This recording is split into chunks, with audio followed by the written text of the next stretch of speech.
Muhammadar Rasulullah. Alhamdulillah.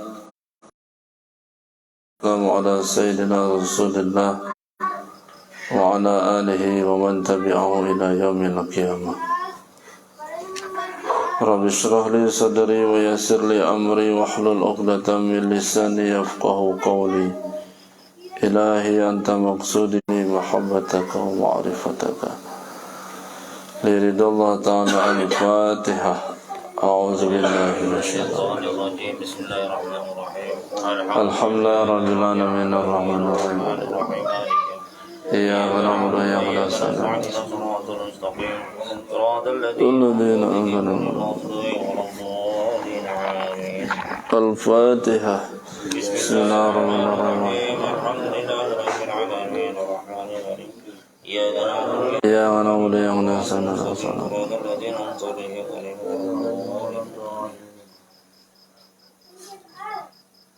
Al-Fatihah. Bismillahirrahmanirrahim. Alhamdulillahi rabbil alamin arrahmanir rahim. Iyyaka na'budu wa iyyaka nasta'in. Shiratal mustaqim shiratal ladzina an'amta 'alaihim. Al-Fatihah. Bismillahirrahmanirrahim. Alhamdulillahi rabbil alamin arrahmanir rahim. Iyyaka na'budu wa iyyaka nasta'in. Shiratal mustaqim shiratal ladzina an'amta 'alaihim.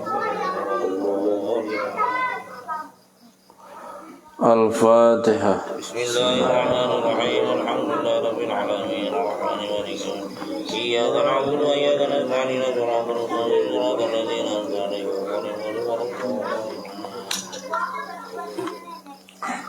Rasa syukur terus kita panjatkan kepada Allah Subhanahu wa taala karena kita masih dalam keimanan ketakwaan kepada Allah Subhanahu wa taala. Tentu iman takwa ini terus kita bermunajat agar senantiasa terbawa sampai kita berpulang ke rahmatullah. Salawat dan salam tercurahkan selalu kepada junjungan Habibana wa Nabiyana Muhammadin sallallahu alaihi wasallam, al-mukarramin, para pengurus majelis zikir Arafah dari berbagai daerah yang sempat hadir pada kesempatan malam hari ini, dan wabil khusus kepada sahibul hajat Bapak Husain sekeluarga yang telah menyiapkan berbagai macam persiapan demi terselenggaranya kegiatan manakib pada malam hari ini. Mudah-mudahan kita doakan Bapak Husain dan sekeluarga diberi Allah usia yang panjang, disehatkan zahir dan batin. Turut hadir pada kesempatan malam ini Bapak Haji Sahawi dari Majelis Zikir Arafah 18.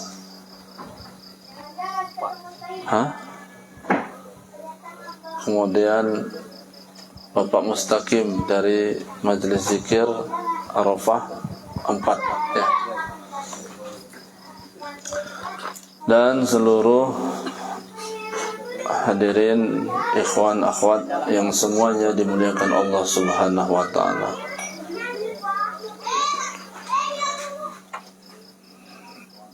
Sekarang ini kita berada di Majelis Tajul Arifin, juga disebut MTA. Tentu nama majelis ini tidak tiba-tiba hadir begitu saja, melalui berbagai macam proses, barangkali istikharah, berkomunikasi kepada guru Abuya. Tajul itu MTA, Majelis Tajul Arifin, tentu berkhidmat atau litabarrukin kepada guru mursyid kita Kiai Haji Ahmad Sahibul Wafa Tajul Arifin. Mudah-mudahan orang-orang yang ada di MTA ini berpakaian seperti pakaian guru mursyid kita Syekh Ahmad Sahibul Wafa Tajul Arifin. Bapak Ibu yang dimuliakan Allah Subhanahu wa taala, tidak terasa sebentar lagi kita akan memasuki bulan suci Ramadan. Tentunya sudah sering kita mendengar berbagai macam keterangan persiapan-persiapan menjelang datangnya bulan suci Ramadan. Hal itu perlu disampaikan mengingat Ramadan itu hanya hadir 1 tahun 1 kali, tidak hadir 2 kali dalam setahun atau 3 kali dalam setahun, tapi setahun sekali. Begitu besar keagungan ibadah dalam bulan puasa, ibadah puasa, begitu besar keagungan ibadah puasa, sampai-sampai Rasulullah bersabda dalam hadis qudsinya, wa qala sallallahu alaihi wasallam, qala Allah ta'ala, as-sawmu li wa ana ajzi bihi, as-sawmu li wa ana ajzi bihi. Puasa itu adalah untuk aku, as-sawmu li wa ana ajzi bihi, dan aku yang langsung membalasnya. Kenapa begitu besar keagungan ibadah puasa? Karena ada kata di situ, wa ana ajzi bihi, dan aku langsung membalasnya, tanpa melalui perantara, tanpa melalui proses. Wa ana ajzi bihi, aku yang langsung membalasnya. Gambaran isyarat aku langsung membalasnya, di saat orang ibadah puasa itu tentu dia memakai pakaian ketuhanan, memakai pakaian ilahiyah, atau disebut pakaian ketuhanan. Mana bukti bahwa orang yang puasa itu mengenakan pakaian ketuhanan? Terjaga kalamnya dari perbuatan maksiat, terhindar kalamnya dari ucapan yang dapat merusak ibadah puasanya. Jadi itu yang pertama, bahwa terjaga kalam. Lalu yang kedua, dia memakai pakaian sabar, kesabaran. Jadi dalam ayat itu, innallaha ma'as sabirin, bahwa Allah selalu bersama orang yang sabar, bersama orang yang sabar. Tidak lagi hanya sebatas dekat, tetapi saat itu sudah bersama.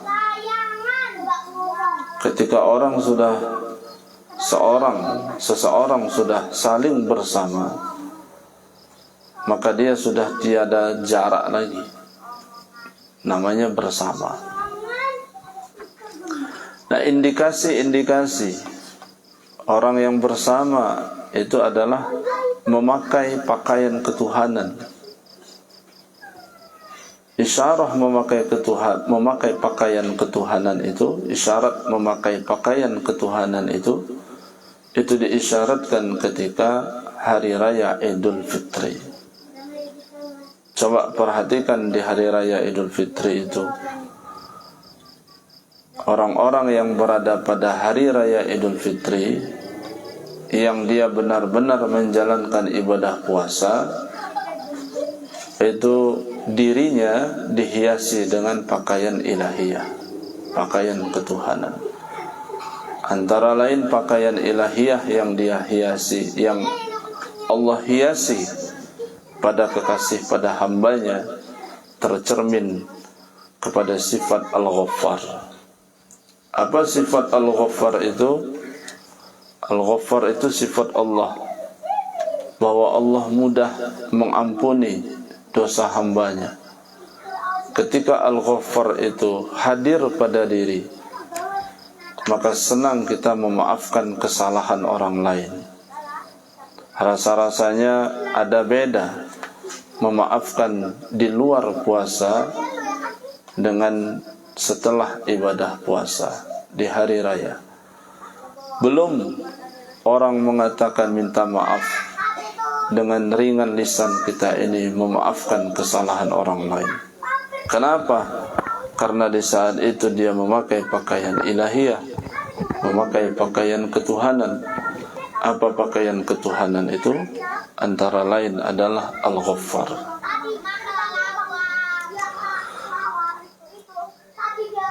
Sifat yang lain, Ar-Rahman. Allah memiliki sifat Ar-Rahman, Maha Pengasih. Kasihnya Allah itu tidak pilih kasih, yang dekat atau yang tidak, yang kenal atau tidak, yang durhaka atau yang taat, dan lain sebagainya. Allah memiliki sifat Ar-Rahman, Maha Pengasih. Allah hadirkan sifat Maha Pengasih Ar-Rahman itu pada hari raya.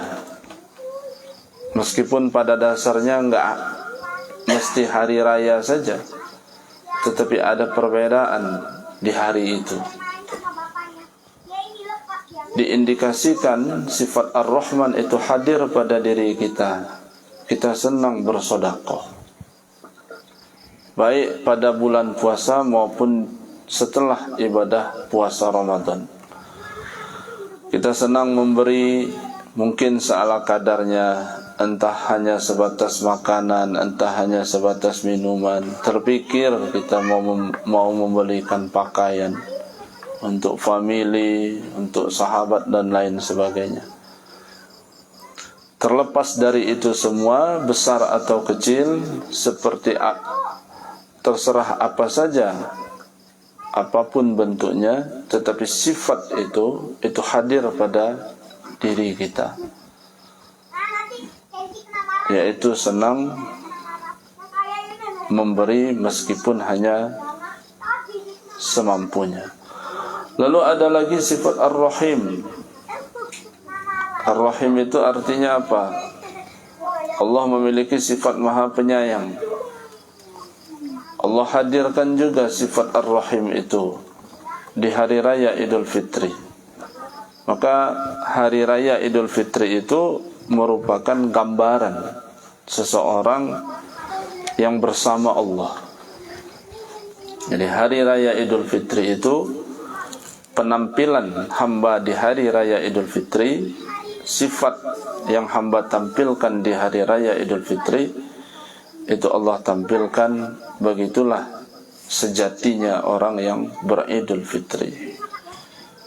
Jadi gambaran-gambaran itu mengindikasikan, menunjukkan bahwa hamba itu bersama Allah. Apalagi sifat Allah selanjutnya, bukan hanya itu saja, banyak sekali sifat Allah. Antara lain setelah dari itu adalah Al-Quddus. Allah memiliki sifat Al-Quddus. Apa itu Al-Quddus? Suci.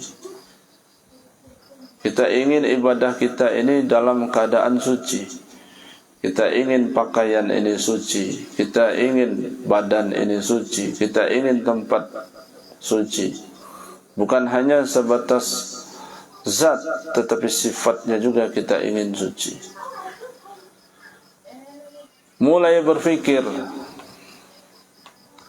menghitung harta, berapa harta yang mesti dizakatkan. Rasa-rasanya sih dulu-dulu nggak pernah ngitung-ngitung yang begituan.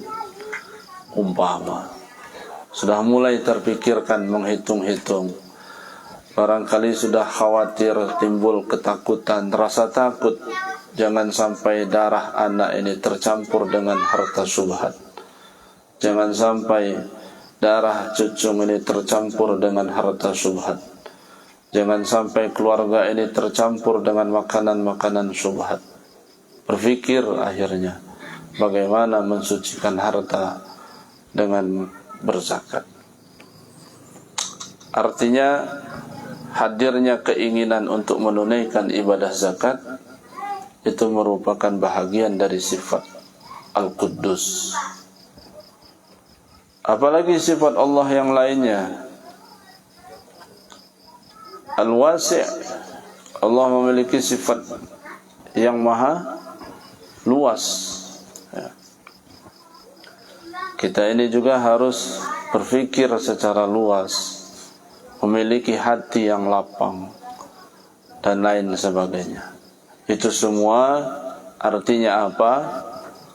Artinya adalah pada hari raya Idul Fitri itu Allah tampilkan sifat Allah pada hambanya. Dan kalau diruntutkan terus sampai kepada 99 asma itu, terkadang dia hadir itu satu persatu, dan yang terkadang juga itu tanpa disadari oleh kita. Kita hanya enak saja makan selesai sholat Id, kemudian ketupat habis 4 biji itu. Ayam itu bukan pahanya aja, badan-badannya habis sendirian. Nah, kenapa kita tidak sadar akan hadirnya penampilan sifat-sifat ilahiyah?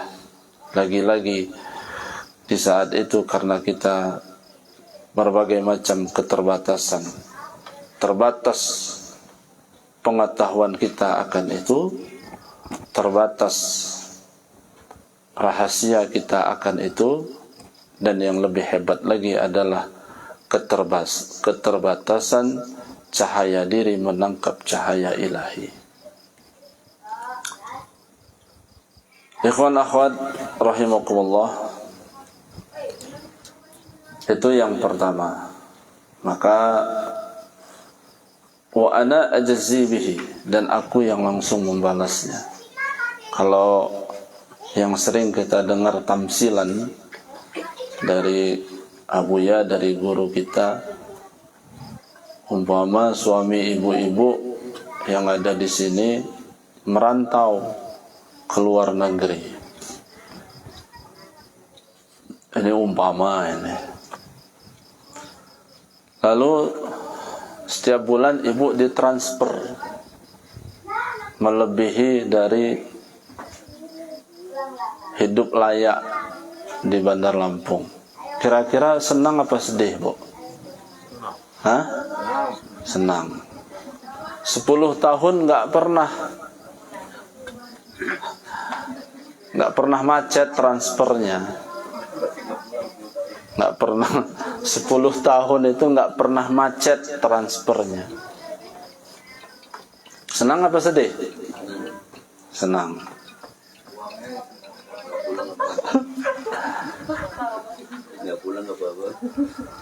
Nah, mana yang lebih senang dibandingkan dengan bapaknya yang pulang ke Kemiling? Hah? Karena bapaknya di sini. Kata ibu-ibu kalau bisa dua-duanya. Bapaknya datang, transfernya jalan. Nah, tentu kalau menggunakan logika yang sehat, tentu ya lebih senang bapaknya yang hadir. Nah, begitulah gambaran ya, wa ana ajzi bihi. Jadi hadir saat itu, ada saat itu, dan itulah yang disebut dengan bersama itu tadi. Nah, jadi bersama Allah ini tentu seperti apa yang disebut dengan bersama itu. Sebab kalau sudah bicara masalah bersama, kalau dia ditamsilkan kepada muhdas, itu pasti mendua, ya. Mendualisme itu bersama. Maka ada istilah, ada setidaknya 5 tangga itu yang mesti dikaji. Ada masa, ini agak serius ini. Ada yang disebut dengan masa, ada rasa, ada terasa, ada dirasa, yang terakhir rasakan.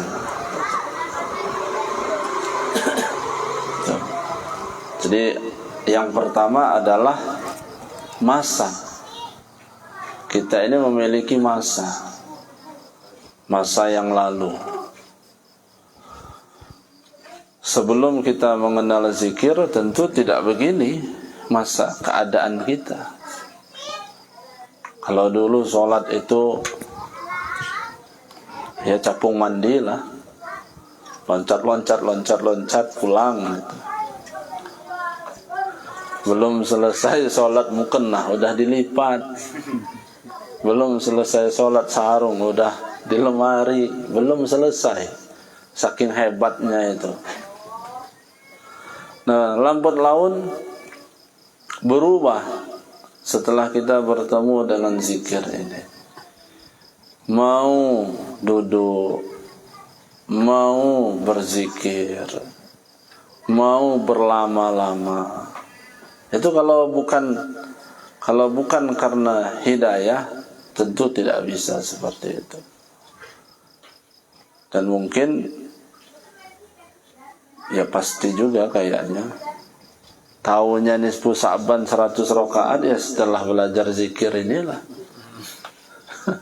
Dulu sih nggak pernah 100 rakaat. Dan alhamdulillah kemarin selesai kita salat 50 kali salam 100 rakaat.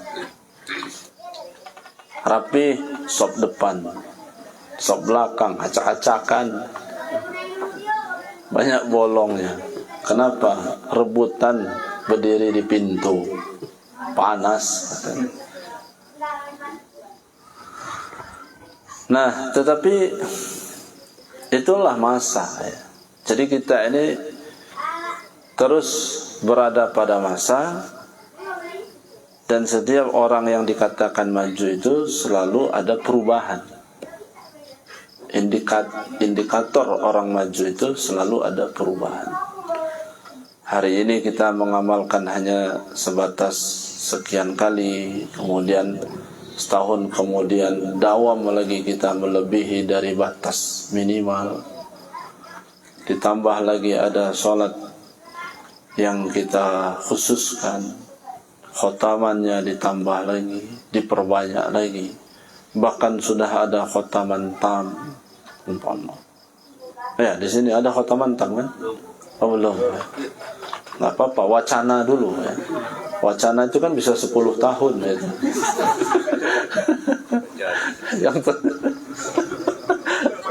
Iya.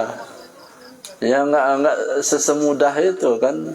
Undang-undang itu tiba-tiba langsung disahkan itu. Jadi wacana dulu nggak apa-apa. Mungkin tambah lagi 15 tahun. Gitu.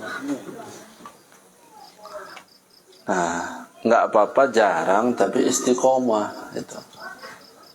Ini enggak khotaman tam 3 kali sebulan. Udah itu macet aja. Kalau khotaman tam itu memang harus harus kuat fisik itu. Maka kalau saya menilai itu, kalau khotaman tam mulai dari Isya selesainya jam 4, percaya saya. Tapi kalau ada majelis zikir Arafah khotaman tam jam 1 malam dia udah selesai, enggak jujur imam itu. Agak kurang percaya saya, kurang yakin itulah. Pasti ya Latif itu sekali putar itu 200 ya Latif. Muter itu.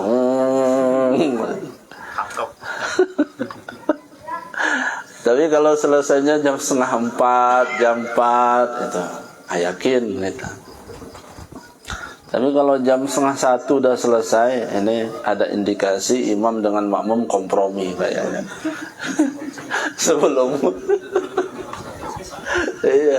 Sebelum mulai mereka mindang dulu kayaknya. Duduk bersama dulu. Mau kita apakan khotaman tamin. Ujung-ujungnya berbagi. Kamu urusan ini, ya Latif kamu gitu. Nah khotaman tam itu memang betul-betul khotaman tam gitu. Meskipun ada dua metode gitu ya. Tetapi khotaman tam itu ya betul-betul khotaman tam. Kalau bisa khotaman tam itu ya betul-betul sesuai bilangan. Dikerjakan secara mandiri masing-masing. 100 ya 100 betul gitu loh. Nggak ada tawar-menawar lagi. Nggak 16.000 jadi 1.000. Nah yang banyak itu kan ya Latifnya itu. Ya Latif gitu. Jamaahnya jamaah asar pula. Jamaah asar yang sudah hampir maghrib. Udah mulai setengah jam lagi mau maghrib gitu.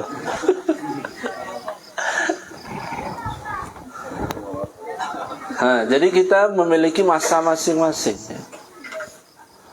Tergeraknya hati kita mau talqin tentu kita memiliki latar belakang masing-masing. Dari sekian banyak yang hadir ini kan nggak sama ya latar belakangnya itu. Dari sekian banyak yang hadir ini asbabnya juga nggak sama. Dan dari sekian banyak yang hadir ini tentu merasakan fadilah zikir itu mungkin bervariasi. Tetapi apapun bentuknya, terlepas dari itu semua, bersujud syukur kita dipertemukan oleh Allah kepada guru yang mengajarkan kita untuk bisa usul kepada Allah Subhanahu wa ta'ala. Lalu yang kedua adalah rasa. Mulai kita timbul rasa.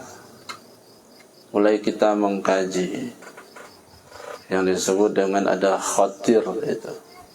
Ada buku judulnya apa nih, khatir apa itu? Ada khatir ya, ada rasa getaran. Maka orang yang belajar zikir itu menampilkan nar dan nur. Nar itu secara lughawi itu adalah api itu. Api itu secara sifatnya adalah membakar. Orang-orang yang berzikir itu tidak terasa secara otomatis ya, yang keras itu menjadi luluh. Lihatlah orang yang ditalqin itu, nggak ada rencana mau nangis waktu talqin itu, nggak ada rencana mau terisak-isak nangis pada saat taunya dia belajar aja. Dan nggak ada informasi nanti talqin itu begini nggak ada. Adapun informasi itu hanya informasi sebatas pemberian info bahwa talqin itu adalah diajarkan cara berzikir. Tetapi apa yang dilakukan mulai dari awal sampai akhir itu kan nggak disampaikan. Hanya guru yang menyampaikan. Di mana celah dia mau menangis nggak tahu. Tapi tiba-tiba menangis, itulah nar. Membakar hati kita yang keras ini. Summa qasat qulubukum min ba'di zalika fahiya kal hijarah aw ashaddu qaswah. Lalu menampilkan nur, cahaya. Cahaya ini nggak bisa dibuat-buat. Cahaya ini nggak bisa dibentuk-bentuk. Orang yang dawam dengan zikir, ikhwan yang dawam dengan zikir, dengan ikhwan yang tidak dawam zikir, ikhwan yang dawam dengan manqobah, dengan manakib, dengan ikhwan yang tidak dawam dengan itu beda. Nah, dari sisi itunya saja berbeda. Di situlah kita merasakan adanya rasa, ya. Dan kita mulai belajar ada rasa insan, ada rasa malaikat, ada rasa diri, ada rasa zahir, ada rasa ruh, gitu. Dan yang terakhir adalah rasa rabbani. Nah, itu kan dikaji. Lalu selanjutnya setelah rasa, terasa. Dari rasa naik ke terasa. Kita terasa, merasakan, gitu ya. Merasakan akan adanya perbedaan-perbedaan. Apanya yang berbeda adalah paham setelah mengkaji. Bagaimana kita akan membedakan kalau kita tidak mengkaji? Akhirnya kita mengkaji. Di saat kita setelah mengkaji, kita merasakan, terasa ada perbedaan. Oh, tauhid itu begini. Oh, iman itu begini. Sudah mulai terasa. Kemudian naik lagi ke tingkat selanjutnya, dirasa. Ya. Itu sudah mulai di ambang pintu kema'rifatan. Dirasa. Kalau bahasa lain dari contoh yang diajarkan oleh guru kita itu serasa-rasa. Itu sudah mulai dirasa. Siapa sebenarnya diri ini? Nah, jadi ketika itu sudah masuk kepada pintu gerbang, begitu masuk final rasakan. Ketika bicara masalah rasakan, tentu ini berbeda dari apa yang selama ini kita pahami. Bapak Ibu yang dimuliakan Allah Subhanahu wa taala, jadi itu yang kedua. Nah, kaitannya dengan apa yang disampaikan tadi, begitulah Syekh Ibnu Athaillah As-Sakandari, beliau katakan, kaifa yatasawwaru ayyahjubahu syai'in wa huwa alladhi adhara kullu syai'. Bagaimana tergambarkan terhijab sesuatu padahal dia zahir di segala sesuatu.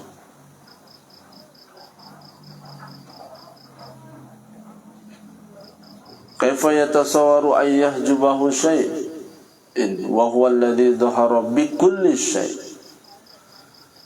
Bagaimana bisa menggambarkan segala sesuatu padahal dia itu zahir dengan segala sesuatu. Berarti Allah itu apa? Allah itu tidak bisa dilihat oleh mata zahir, tetapi harus dilihat oleh ilmu Allah itu sendiri. Sehingga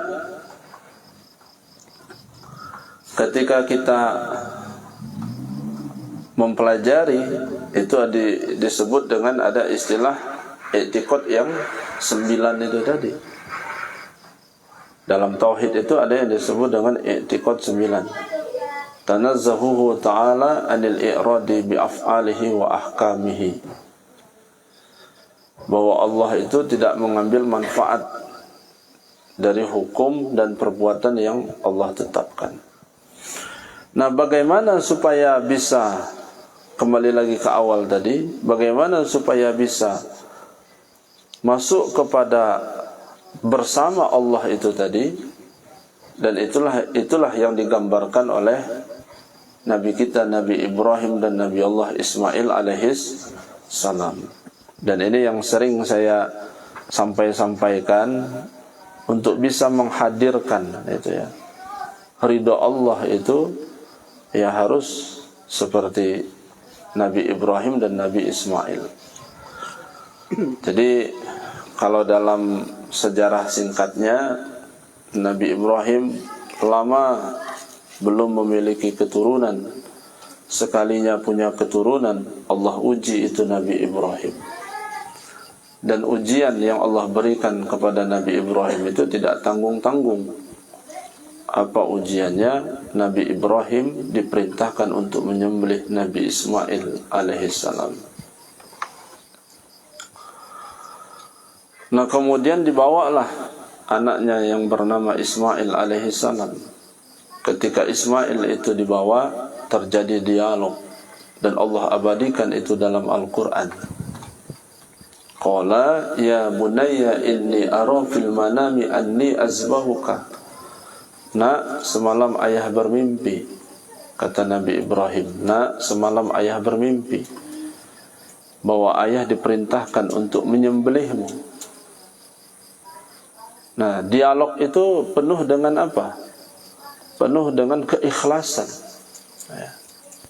Jadi ikhlas itu adalah upaya dasar seorang hamba dalam perjuangan dengan berbagai macam kepasrahan.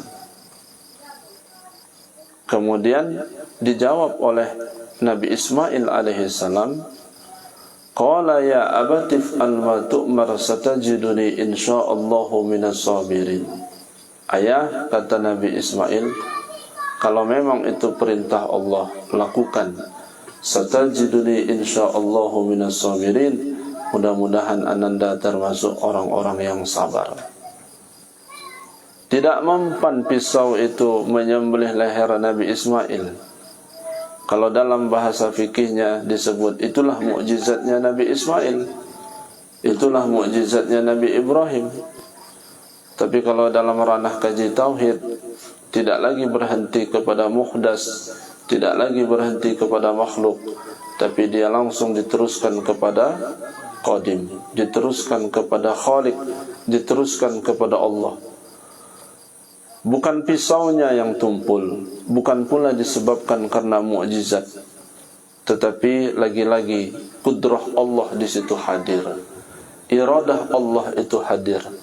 Ketika kudrah dan iradah Allah itu hadir, disebabkan karena ikhlas dan sabar, maka ridho Allah itu hadir. Jadi yang sering kita munajatkan itu kan doanya itu, ilahi anta maksudi wa ridho kamatlubi a'tini mahabbataka wa ma'rifataka.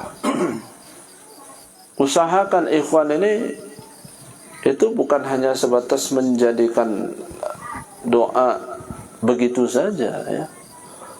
Rumusnya sudah diketahui gitu. Ilmunya sudah dikaji gitu. Tidak boleh lagi kebimbangan, kebingungan. Gimana anta maksudi warido kamatlubi itu? Itu kalimat yang tidak dirubah-rubah. Itu kalimat yang selalu dimunajatkan. Tetapi sekali itu disebut, paham kita gitu. Jangan itu terus disebut-sebut tapi kitanya nggak paham gitu. Ilahi anta maksudi, ya Tuhanku, hanya engkau yang aku tuju. Paham nggak kita dengan anta maksudi, dengan menuju Allah itu? Paham. Ketika paham, nggak ada lagi yang lain selain Allah. Kalau masih ada yang lain selain Allah, berarti doa itu baru sebatas pada kalam saja, baru sebatas pada ucapan saja.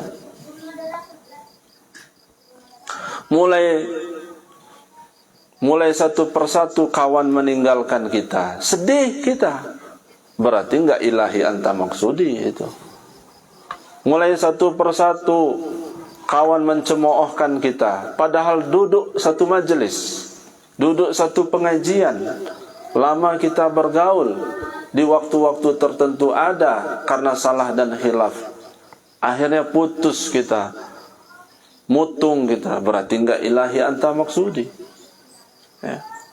Jadi yang disebut dengan ilahi anta maksudi, apapun yang terjadi, apapun yang Allah terjadikan pada diri kita, itulah yang disebut ilahi anta maksudi. Itu apapun yang Allah terjadikan pada diri kita, baik atau tidak, enak atau enggak, itu banyak atau sedikit, memuaskan atau tidak, apapun yang Allah terjadikan, terima. Apapun yang Allah terjadikan, penuh dengan ketawa. Kenapa? Karena intisari dari munajat itu hanya menuju Allah. Jadi sudah nggak ada lagi lah itu sifat-sifat penyakit-penyakit kolbu itu. Kenapa? Karena hanya tertuju menuju Allah Subhanahu wa ta'ala. Warido kamatlubi, dan ridomu yang kuharapkan ya Allah. Ya kalau doa itu nggak berubah-berubah, doa itu mau sampai sampai anak cucung ditalkin juga ya begitu-gitulah doa itu. Warido kamatlubi, dan ridomu yang kuharapkan. Cuma jangan berhenti pada kalimat itu. Gimana menggapai ridho Allah itu?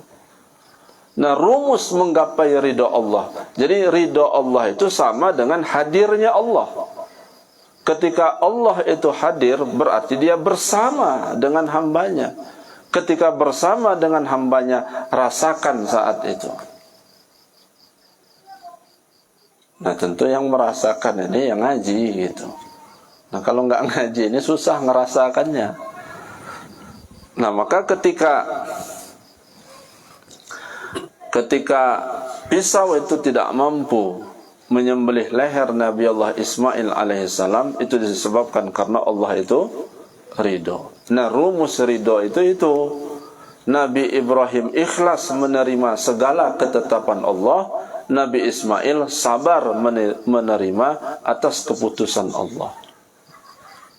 Nah, jadi ikhlas dengan sabar. Jadi ikhlas dengan sabar, ketidakberdayaan hamba di saat itu, maka Allah yang kuasa. Nah, lalu jadi kesimpulannya bagaimana? Ketika ingin Allah itu hadir, maka lemahkan dirimu. Ketika Allah itu ingin hadir, hilangkan dirimu. Kan bahasa gamblangnya begitulah. Ketika ingin Allah itu hadir, lemahkan dia, tapi itu masih sulit. Grade yang kedua, ketika ingin Allah itu hadir, hilangkan dirimu. Ketika kau hilangkan dirimu, engkau tiada yang ada. Itu. Nah, gitulah pokoknya ya. Bapak Ibu yang dimuliakan Allah Subhanahu wa taala. Nah, tamsilan saya, kalau saya memberi contoh ya begitu. Ini kan ngulang-ngulang contohnya, tapi ya nggak apa-apa lah. Kan orangnya juga kan beda-beda gitu. Walaupun saya ngasih contoh sama, kan orangnya beda-beda juga.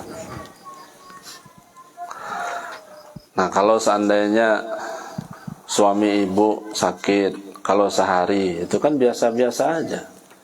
2 hari biasa-biasa aja. Tapi kalau sudah nggak beranjak lagi dari kasur, sudah hampir seminggu, itu kan perlakuan sudah agak berbeda. Dan penyebutan nama sudah berubah. Bukan lagi papa, bukan lagi ayah. Bisa saja berubah jadi beb. Bebek. Kenapa sayang? Itu. Nah, penawaran itu terjadi saat itu. Bapak mau makan apa? Makan kambing. Enggak, kata bapaknya. Memang hebatnya beginilah manusia dia. Sakit dulu baru ditawar gitu. Bapak mau makan apa? Kambing? Enggak. Udah jelas-jelas dia nggak bisa makan kambing, ditawar kambing. Ya enggak lah. Bapak mau makan sapi? Enggak. Sapi dimakan bulat-bulat. Ya enggak, kata dia. Bapak mau makan apa? Soto? Enggak, gitu. Nah, jadi penawaran itu hadir ketika sudah nggak berdaya lagi. Baru adanya penawaran. Tapi kalau bapaknya pas lagi sehat, gagah, jangan harap ngedengar kata-kata kayak gitu. Jangankan ngedengar, minta aja nggak dikabulkan. Kalau bisa mah buat dulu pindang. Enak aja pindang. Tuh SPP anak belum dibayar. Makan aja dulu yang ada tempe sama tahu itu. Itu pas lagi sehat itu. Sehat itu indikasi ada itu indikasi kuasa. Ketika kuasa nggak ada tawaran gitu loh. Gimana supaya menghadirkan tawaran itu? Lemahkan diri gitu, sakitkan diri gitu. Kalau ingin dia yang hadir, hilangkan diri, lemahkan diri. Jangan ada kuasa, jangan ada rasa kuasa. Ketika lemah, ketika tidak kuasa, di saat itulah ketidakberdayaan. Ketika sudah nggak berdaya gitu ya, baru dia hadir gitu. Tapi kalau masih petantang petenteng, itu nggak suka sama kita. Gimana? Khotaman tam. Kita libas dia sama khotaman tam. Oh, hancurlah itu. Bapak Ibu yang dimuliakan Allah Subhanahu wa taala, barangkali itulah sekelumit pada manaqib malam hari ini, tapi intinya adalah terus kita dawam istiqomah dalam segala kegiatan amaliyah thariqah qadiriyah wan naqsyabandiyah. Selain dawam, terus tingkatkan kuantitas dan kualitas. Meningkatkan kuantitas artinya bertambah bilangan itu. Yang tadinya hanya sebatas 165, ya kalau sudah 10 tahun jangan 165 terus. Kalau sudah setahun ya tambahlah 700 gitu sekali zikir itu. Kalau subuh itu 5.000 gitu. Ini enggak, zikirnya 5.000, tawajuhnya 5 detik. Sayyiduna Muhammadur Rasulullah, enggak tambah lagi. Saya ingat betul waktu dulu SD itu, saya selalu kalau manggil Buya itu dari ruang kolam itu kenceng. Ya, udah telat. 6:30 masih gini. Nah artinya apa? Sampai segitunya zikir zikir khafi itu dari subuh, dari isyraq sampai duha masih gini. Adalah kira-kira hampir 1 jam itu. Jadi kita yang mau berangkat dulu kan, kami kan kalau sekolah itu diantarnya sama Buya itu. Nah jadi sering kali kalau mau berangkat sekolah, dulu kan sekolah SD-nya di Muhammadiyah di Labuan Ratu itu. Dari Gunung Sulah ke Muhammadiyah itu kan lumayan jauh. Jadi kalau mau berangkat sekolah itu pasti manggil-manggil, terlambat. Ya namanya anak-anak kelas 1 SD, 2 SD. Ya terlambat. Gedor-gedor dulu. Begitu dibuka, dulu kan ruang itu bukan ruang tamu dulu. Dulu itu perpus. Dulu itulah tempat riadoh dulu gitu. Nah jadi gedor dulu pintu, buka gini, masih gini Sayyiduna gitu. Nah bagaimana dengan kita? Bagaimana dengan hobi kita? Guru sudah begitu hobinya gitu. Nah kita enggak. Ilahi antam Sayyiduna. Ya enggak jadi kalau kayak gitu. Itu udah berpuluh-puluh tahun gitu aja Sayyiduna. Ya ditingkatkan gitu loh. Tapi ya lihat-lihat juga gitu kan. Jangan pula gara-gara itu ribut itu. Kerja udah enggak lagi, ngampas udah enggak lagi. Lagi hobi aja sampai jam 10 waktu duha. Ya lihat-lihat juga. Nah lalu kualitas, bagaimana meningkatkan kualitas? Ya, dengan kaji gitu. Dengan mutola'ah, dengan memahami lebih jauh lagi. Nah maka sebelum mutola'ah itu diawali dengan tawassul, supaya muzakarah itu hatinya terbuka. Tapi kalau waktu muzakarah sempit semua hati, ya udah berbantah-bantah. Enggak begitu kemarin. Salah itu pemahaman, kayak enggak begitu. Nah inilah enggak ngeda. Udah ribut lah itu. Udah enggak seteguran 2 minggu. Udah itu keluar dari grup. Bapak Ibu yang dimuliakan Allah Subhanahu wa taala, mudah-mudahan kita semua dalam lindungan dan selalu diberkahi oleh Allah Subhanahu wa taala. Terima kasih, mohon maaf. Assalamualaikum warahmatullahi wabarakatuh. Waalaikumsalam warahmatullahi wabarakatuh.